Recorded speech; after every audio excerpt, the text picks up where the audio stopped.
Bonjour. La bonne nouvelle que j'ai pour toi ce matin, c'est que Jésus t'aime et qu'il revient te chercher afin de t'introduire dans un monde où la justice habitera. Mais par sa grâce, je serai là aussi. Nous lirons aujourd'hui dans le livre de Genèse, chapitre 11, les versets 1 à 7. Mais juste avant, prions. Notre Seigneur et notre Dieu, nous sommes heureux d'avoir entre les mains cet ouvrage qui par le passé était décrié, interdit, qui causa la mort de milliers de personnes. Merci Seigneur, car à travers ta parole, nous découvrons le chemin qui conduit au salut. Que le Saint-Esprit nous éclaire, nous dirige, afin que nous puissions demeurer à l'ombre du Tout-Puissant et ainsi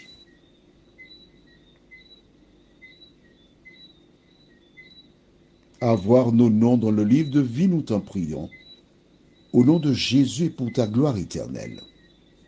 Amen. Je te rappelle que nous sommes en train de regarder une mini-série qui démontre que Dieu vint sur terre. Lisons dans Genèse chapitre 11, les versets 1 à 7. Toute la terre avait une seule langue et les mêmes mots. Comme ils étaient partis de l'Orient, ils trouvèrent une plaine au pays de Shinéar, et ils y habitèrent. Ils se dirent l'un à l'autre, allons, faisons des briques et cuisons-les au feu. Et la brique leur servit de pierre, et le bitume leur servit de ciment. Et dirent encore, allons, bâtissons-nous une ville et une tour dont le sommet touche au ciel, et faisons-nous un nom, afin que nous ne soyons pas dispersés sur la face de toute la terre. L'Éternel descendit pour voir la ville et la tour que bâtissaient les fils des hommes. Et l'Éternel dit, voici, ils forment un seul peuple et ont tous une même langue. Et c'est là ce qu'ils ont entrepris. Maintenant, rien ne les empêcherait de faire tout ce qu'ils auraient projeté. Allons, descendons et là, confondons leur langage, afin qu'ils n'entendent plus la langue les uns des autres. Arrêtons-nous ici. Waouh! Boucle ta ceinture de sécurité et je vais te raconter, parce que lire cela ainsi, tu comprends que partiellement.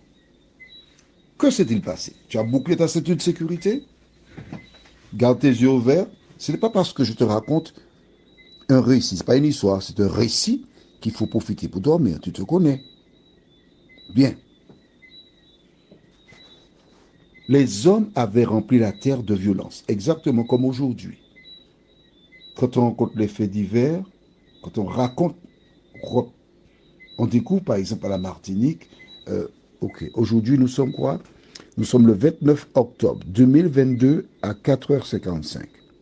C'est-à-dire que je suis en train d'enregistrer l'audio là maintenant. L'audio que tu écouteras le 18 août est enregistré le 29 octobre 2022. 18 août 2023, bien sûr. D'accord? Là, il y a déjà 25 morts à la Martinique à cette date.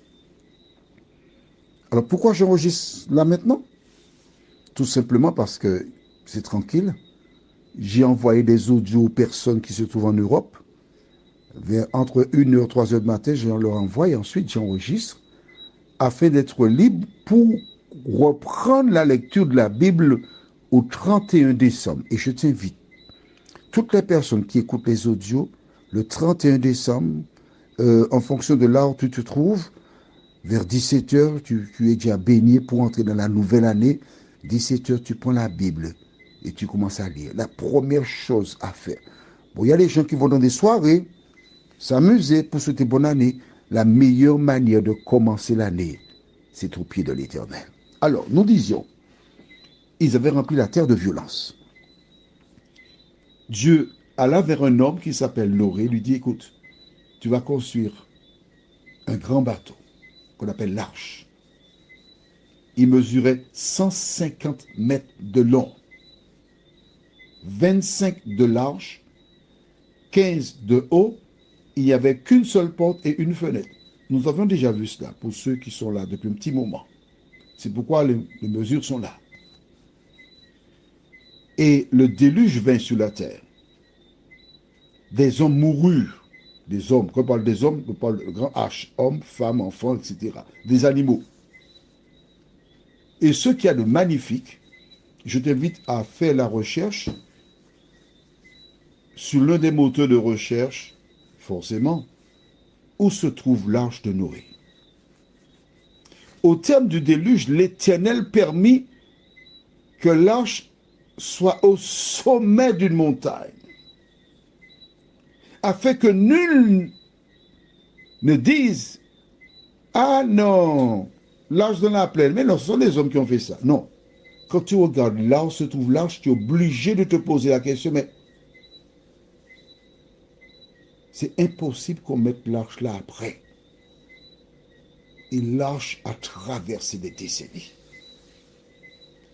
Les descendants de Noé, c'est-à-dire les enfants de Sem, Cham et Japheth, il avait 3 fils qui étaient mariés, ils commencèrent à remplir la terre. Et de père en fils, on se remémorait, on racontait le déluge. Dieu a fait ça. Et certaines personnes intelligentes disent, ah, bien que Dieu ait déclaré qu'il n'allait plus détruire la terre par l'eau, mais par le feu, on ne sait jamais. S'il change d'avis, on va faire une tour qui ira jusqu'au sommet du ciel. De sorte que lorsque nous verrons les nuages, on va monter, monter, monter, monter, monter, monter, monter, monter, monter, jusqu'au haut, et on ne sera pas détruit. Que se passe-t-il? Verset 7. Non, verset 5 avant. L'Éternel descendit pour voir la ville et la tour que bâtissaient les fils des hommes. Que fait Dieu ou l'Éternel?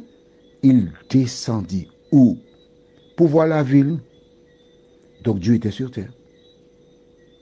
Est-ce que tu es d'accord avec moi? Écoute, ne te laisse pas embobiner par les gens. L'Éternel descendit, il est descendu. Il a vu, il est reparti. Verset 7, il dit, allons, descendons et la confondons leur langage afin qu'ils n'entendent plus la langue les uns des autres. Il a dit quoi? Allons. Il n'a pas dit je descends, il a dit allons. Donc il n'est pas seul, ils sont plusieurs, puisqu'on dit allons. Descendons. Descendons, c'est première personne, je pense, de quoi? Du pluriel, c'est pas ça? Nous descendons. Ah ben oui, c'est bien ça. Hein? Descendons. Il est descendu. Nouvelle preuve que l'Éternel descendit sur la terre. Prions. Notre Seigneur et notre Dieu, combien nous sommes heureux de venir vers toi ce matin pour reconnaître que tu es descendu sur cette terre. Que tu nous visites chaque matin. Que tu nous conserves ton amour et ta bonté. Et que tu nous dis, ne crains point.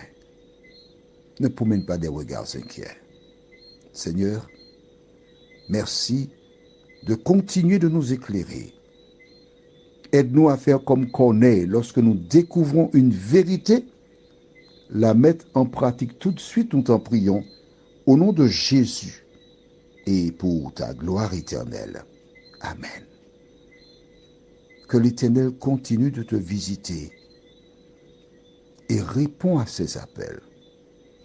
Car en le faisant, tu n'auras aucune raison d'avoir peur. Je te souhaite une bonne journée sous le regard de Dieu.